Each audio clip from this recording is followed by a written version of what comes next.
Setiap platform media sosial memiliki berbagai challenge dan tren aneh yang muncul karena sejumlah alasan.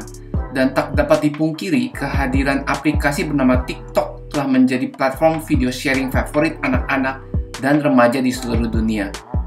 TikTok saat ini sedang membentuk budaya anak muda dengan cara yang masih belum dapat dipahami sepenuhnya oleh orang dewasa. TikTok sering diberitakan karena dianggap menciptakan lingkungan di mana para pedofil dapat berkembang pesat. Hal ini dikarenakan banyaknya challenge yang melibatkan tindakan-tindakan yang mengundang. Sekitar sepertiga dari seluruh pengguna TikTok berusia antara 10 hingga 19 tahun. Dan banyak dari pengguna di bawah umur ini akhirnya meniru tren yang sedang populer. Meskipun kebanyakan isinya hanya joget-joget nggak jelas, namun TikTok berhasil mendapat tempat di kalangan remaja dan bahkan sebagian orang yang sudah bukan remaja lagi. Saat ini tengah meledak tren baru di TikTok, yaitu Boom Boom Challenge. Sama seperti halnya media sosial lainnya, challenge ini adalah bentuk implementasi dari narsisisme manusia secara seksual. Dalam klip tersebut, peserta akan berpose di depan kamera dengan mengenakan pakaian kasual dan tanpa make up. Lalu di pertengahan klip yang berdurasi 15 detik itu, mereka tiba-tiba berubah mengenakan jaket atau blazer tanpa baju ataupun pakaian dalam di baliknya dan berdandan habis-habisan. Dalam banyak kasus, setelah berubah wujud memakai blazer, mereka akan mulai memonyongkan bibir, menyibakkan rambut, dan berpose dengan gaya super narsis. Semua video dalam Boom Boom Challenge harus menggunakan lagu dari Doja Cat berjudul Boom. Doja Cat sendiri dikenal sebagai sosok yang penuh kontroversi, mulai dari cara berpakaiannya, kata-katanya yang vulgar. Sepertinya tidak ada sisi positif yang bisa diteladani dari orang ini. Tidak heran remaja saat ini semakin sulit diatur dan banyak yang jadi pemberontak terhadap orang tua. Jika kita lihat bagian komentar pada video-video Boom Boom Challenge, semuanya memiliki tema yang sama, yaitu iklan-iklan yang menjanjikan akses video dan gambar sexy girls atau komentar para laki-laki yang kehausan. Belakangan ini ada kekhawatiran yang berkembang di mana TikTokers yang sudah terkenal biasanya akan lulus dan pindah ke platform lain yang bernama OnlyFans dan menghasilkan pendapatan besar dengan memposting konten eksplisit. OnlyFans sendiri adalah platform untuk mempertemukan konten kreator dan para subscribers yang disebut sebagai fans. Para fans ini harus bayar jika ingin mengakses konten dari seseorang yang mereka follow. Celakanya, platform ini digunakan para konten kreator untuk menggalang dana dengan mengunggah konten eksplisit atau porno. Contohnya ketika aktris terkenal Bella Thorne join platform ini dan berjanji akan tampil bugil, maka ia berhasil menggalang dana sebesar $1 juta hanya dalam waktu sehari. Contoh sukses seperti ini membuat banyak perempuan, termasuk di Indonesia juga, yang menjadi gelap mata dan rela mengumbar aurat di media sosial demi mendapat banyak followers. Karena di zaman sekarang ini, followers identik dengan uang.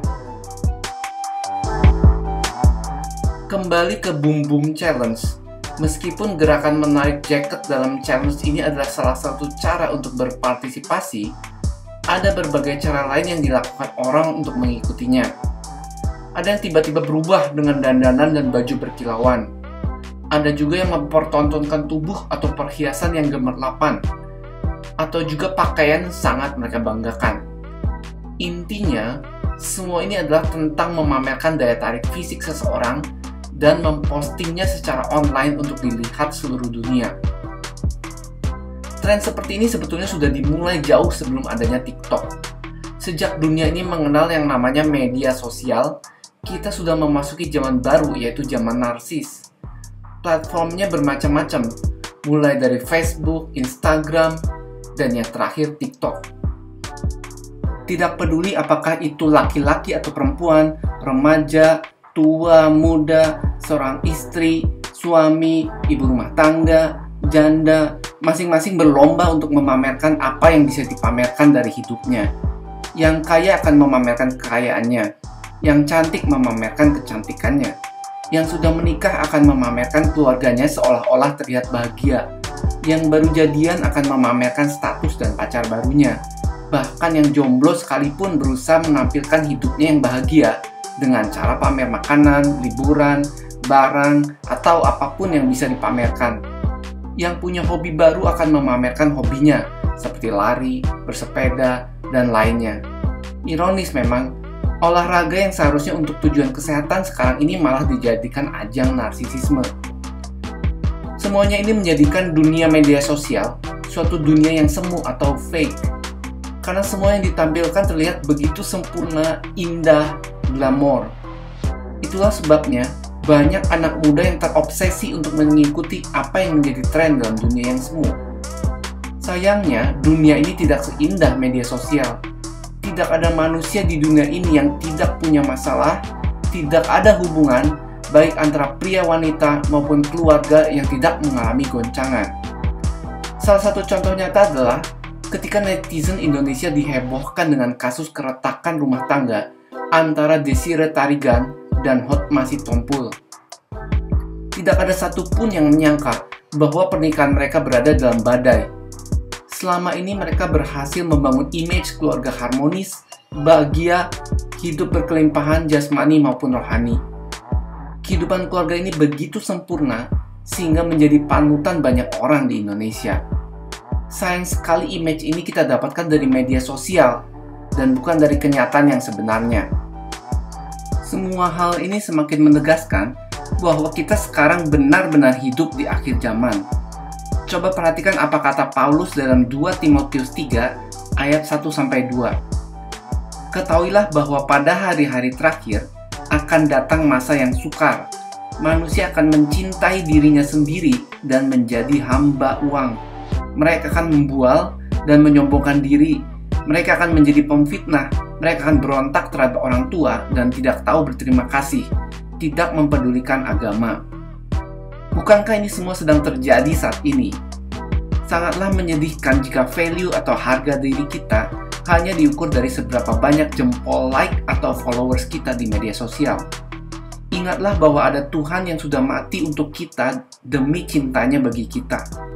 Darah Tuhan ditumpahkan demi menyelamatkan kita karena kita berharga di matanya. Itulah value kita yang sesungguhnya.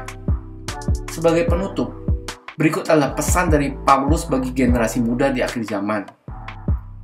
Janganlah kamu menjadi serupa dengan dunia ini, tetapi berubahlah oleh pembaharuan budimu, sehingga kamu dapat membedakan manakah kehendak Allah, apa yang baik, yang berkenan kepada Allah, dan yang sempurna.